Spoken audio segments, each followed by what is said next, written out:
পৃথিবীতে ভালোবাসা শব্দটার কোনো নির্দিষ্ট আকার নেই, কিন্তু যদি জিজ্ঞেস করা হয় এই ভালোবাসার সবচেয়ে বড় রূপ কোনটি, তবে এক বাক্যে উত্তর আসবে, সেটা হলো বাবা। বাবা এমন একজন মানুষ যিনি নিজের সব স্বপ্ন বিসর্জন দিয়ে সন্তানের স্বপ্নগুলোকে ডানা মেলাতে শেখান।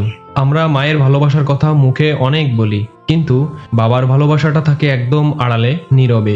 আজকের ভিডিওটি পৃথিবীর সেই সব বাবাদের উৎসর্গ করে যারা কোনো বাহবা ছাড়াই প্রতিদিন আমাদের জন্য যুদ্ধ করে যাচ্ছেন।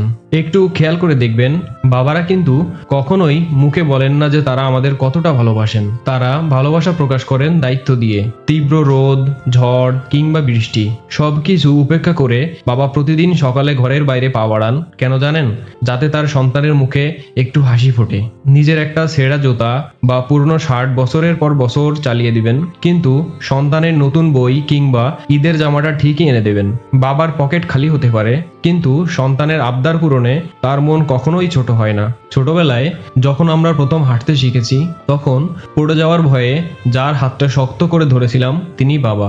জীবনের প্রথম সাইকেল চালানো, জীবনের প্রথম কঠিন সিদ্ধান্ত নেওয়া, সবখানেই বাবার অবদান অনন্য। সমাজ যখন আমাদের ব্যর্থতার দিকে আঙ্গুল তোলে, তখন যে মানুষটি পেছন থেকে ভরসা দিয়ে বলেন, ভয় পাস না, আমি তো আছি, তিনি আমাদের বাবা। বাবার বকুনি বা শাসনের পেছনে যে কতটা গভীর উদ্বেগ আর ভালোবাসা লুকিয়ে থাকে, তা আমরা বড় না হওয়া পর্যন্ত কখনোই বুঝতে পারি না। সময় খুব দ্রুত চলে যায়। যে বাবা একসময় আমাদের কাঁধে তুলে পুরো মেলা দেখাতেন, একদিন দেখা যায় সেই বাবার চুলগুলা পেকে সাদা হয়ে গেছে, তার বলিষ্ঠ হাত দুটো দুর্বল হয়ে পড়েছে, হাঁটার গতি কমে গেছে। জীবনের এই পর্যায়ে এসে বাবারা বড্ড একাকী হয়ে পড়েন। তারা আমাদের কাছে দামি কোনো উপহার চান না, তারা শুধু একটু সময় চান। তারা শুধু চায় আমরা যেন তাদের একটু খোঁজ খবর নেই। আমরা কি আমাদের এই ব্যস্ত জীবনে বাবার পাশে বসে দুটো কথা বলার মতো সময় পাই না? বাবা নামের এই বটবৃক্ষটি যতদিন আমাদের মাথায় ছায়া দিচ্ছে, ততদিন আমরা পৃথিবীর সবচেয়ে ধনী মানুষ। যাদের বাবা আছেন, আজই তাকে জড়িয়ে ধরে বলুন, বাবা আমি তোমাকে ভালোবাসি। আর যাদের বাবা আজ আমাদের মাঝে নেই, তারা মন থেকে বাবার জন্য দোয়া করুন।